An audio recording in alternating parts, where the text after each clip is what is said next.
오늘 여러분과 이야기할 썰 주제는 우리 병원에서 4년간 치료를 받았던 성조숙증 아이에 대한 이야기입니다.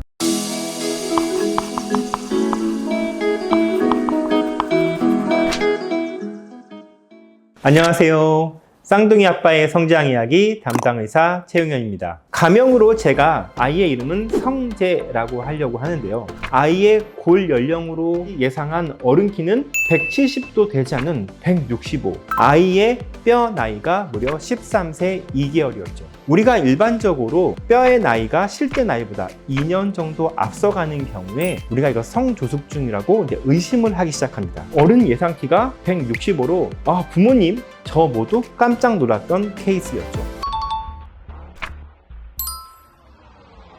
많이 걱정하시죠? 도대체 우리 아이가 왜 성조숙증이 생긴 건가요? 성재는 처음 내원 당시 8살이었습니다. 근데 몸무게가 56kg이었어요. 키는 139cm. 그럼 몸무게가 너무 많이 나가는 상황이죠.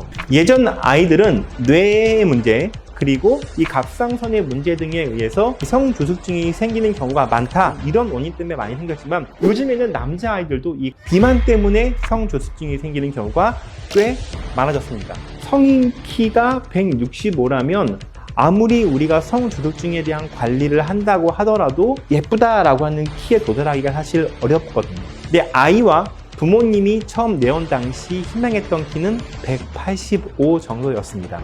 무려 20cm를 더 키워야 되는 상황이었죠. 성조숙증 치료와 함께 성장 호르몬, 영양소, 체형을 바로잡는 키와 관련된 다방면의 치료를 시행하였습니다. 그리고 1년 뒤에 과연 어떻게 되었을까요? 바로 여기에 결과가 있는데요.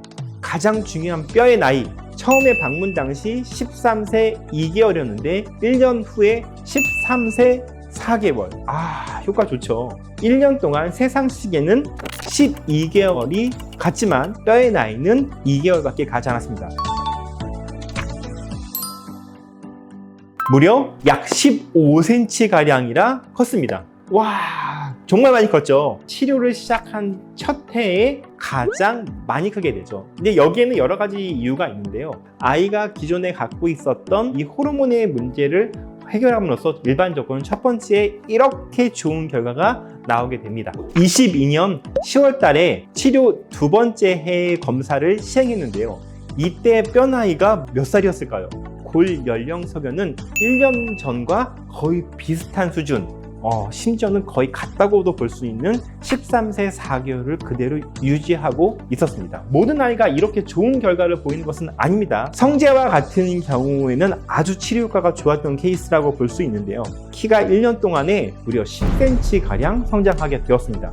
치료를 시작한 8세부터 10세까지 이 시기에는 우리가 일반적으로 치료하지 않은 아이들이 5cm에서 6cm 정도가 한 해에 큰다라고 보는 시기거든요.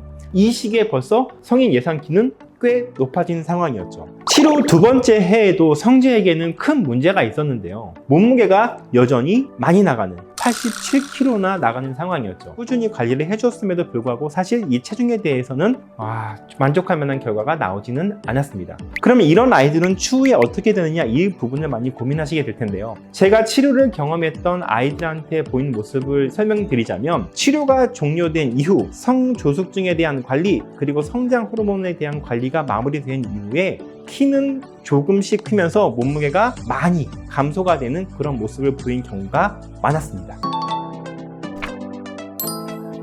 치료 3년차 그리고 치료 4년차 계속 좋은 치료 반응을 보였습니다. 가장 중요한 것이 무엇이었냐면 골 연령이 진행하지 않았다는 것이죠. 이 4년 동안 골 연령이 13세 2개월서부터 13세 8개월까지 6개월만 진행했습니다. 23년도에 성재의 키는 173.2, 그리고 24년도 키는 177.2cm가 되었습니다. 자, 예상 키는 185, 골반, 무릎에 성장판이 열려있는 상태였습니다. 계속 성장이 남아있다는 뜻이거든요. 185 이상 자랄 수 있는 것으로 예상이 되어서 치료를 마무리하게 되었습니다. 오늘의 케이스는 사실 저에게도 좀 어려운 케이스였는데요. 부모님 그리고 아이 두 분의 오랜 믿음과 신뢰를 통해서 좋은 결과를 얻을 수 있었던 케이스였습니다.